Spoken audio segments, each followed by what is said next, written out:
Good morning/afternoon, everyone. I'm excited to welcome you to our presentation on comprehensive perspectives on child development. Today, we'll be exploring a range of theories, key influences, and practical applications that help us support the growth and learning of children. This is a fascinating topic that touches on many aspects of how children grow and thrive, and I look forward to sharing these insights with you. Let's dive in. Child development encompasses the physical, cognitive, emotional, and social growth that happens from infancy all the way through adolescence. It's a broad and ongoing process that shapes who children are as they grow.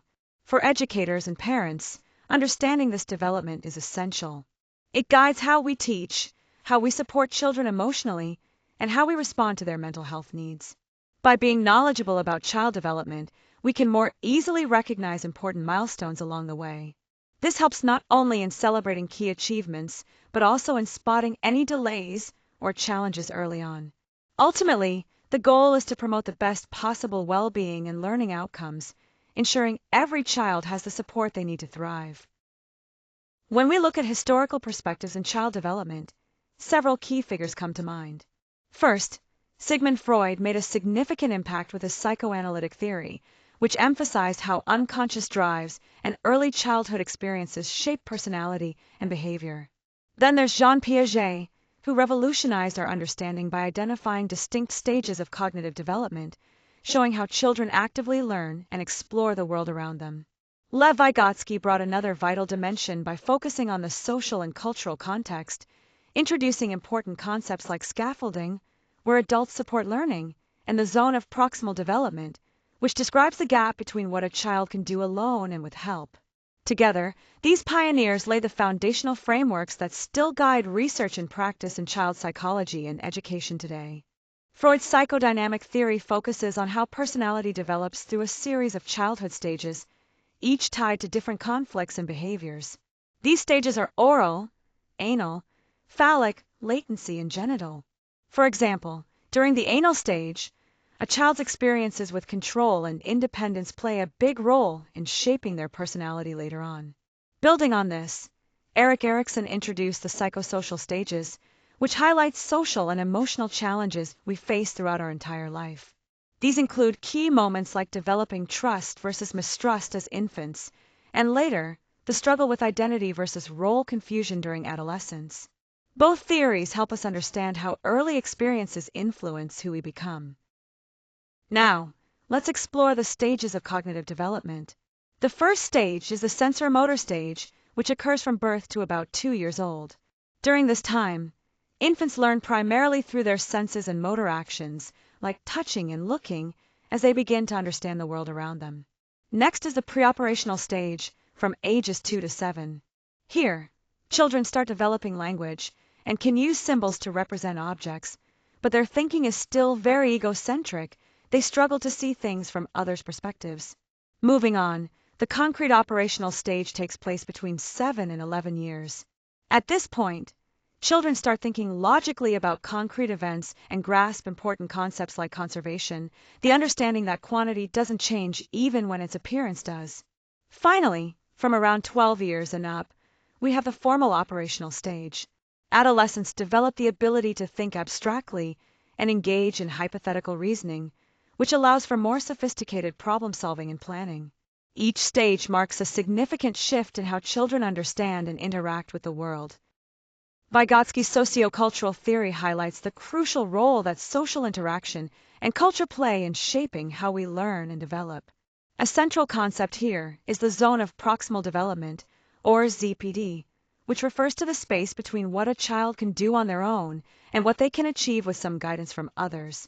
Learning is most effective within this zone, especially when adults or peers provide scaffolding, support that is carefully tailored to the child's current skills and needs. This theory really emphasizes that cognitive development is a cooperative process, deeply influenced by the environment and the interactions we have with those around us.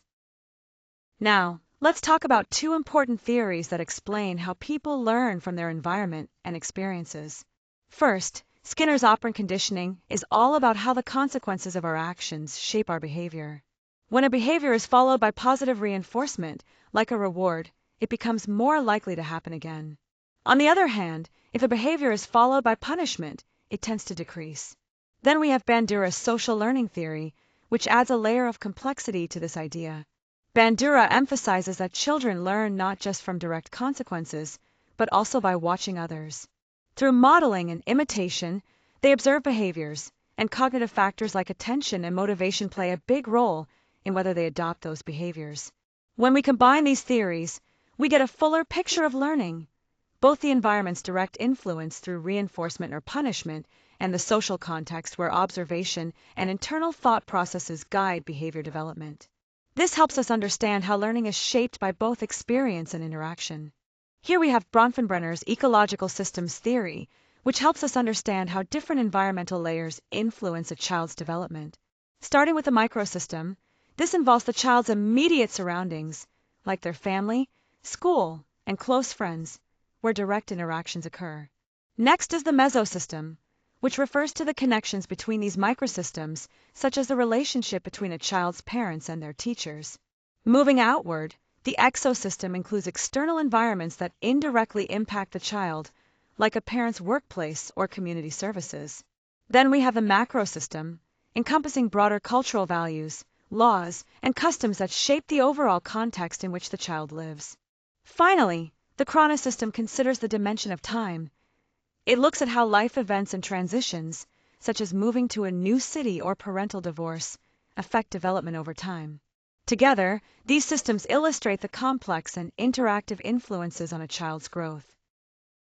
Here, we're comparing some major psychological theories to understand their different perspectives. First, the psychodynamic theory centers on how early emotional experiences and unconscious motives shape behavior. In contrast, cognitive and sociocultural theories look more at how our thinking processes and the environment around us influence development. Moving on, behavioral approaches emphasize how reinforcement and observing others play a crucial role in learning. Meanwhile, ecological theory broadens the view even more, highlighting the complex interplay of multiple systems in a person's environment. These comparisons help us see how each theory offers a unique lens to understand human behavior. When we look at modern approaches in child development, one of the key points is how contemporary research builds on classical theories. It doesn't discard them. Rather, it integrates them with the latest insights from neuroscience, genetics, and an increased awareness of cultural diversity. This helps create a more comprehensive understanding of how children grow and learn. In practical terms, these advances have significant applications in education and intervention. For example, we now emphasize evidence-based educational practices that are grounded in solid research. Intervention programs often focus on developing social and emotional skills, which are crucial for overall well-being. Importantly, there's a growing emphasis on individualized learning, recognizing that each child has a unique developmental trajectory that should be supported accordingly. Despite all the new findings, theoretical frameworks remain vital. They provide the structure we need to interpret the complex processes in child development and guide effective strategies to support children's growth. Finally, this focus on individualized development is central to modern approaches. By tailoring learning and support to the specific needs and pace of each child, we can foster more meaningful and effective growth, ensuring that every child reaches their full potential. Looking back at the history of child development, we see a clear progression from the early days of psychoanalytic and cognitive theories toward more complex, multifaceted approaches today. It's important to understand that children's growth and learning are influenced by a dynamic interplay of biological, psychological, social, and cultural factors. Each of the major theories we've explored offers valuable insights that shape how we approach education, parenting, and psychology. By continuing to integrate these various perspectives, we can better support children in developing in healthy, well-rounded ways. This comprehensive understanding helps us create environments where children truly thrive.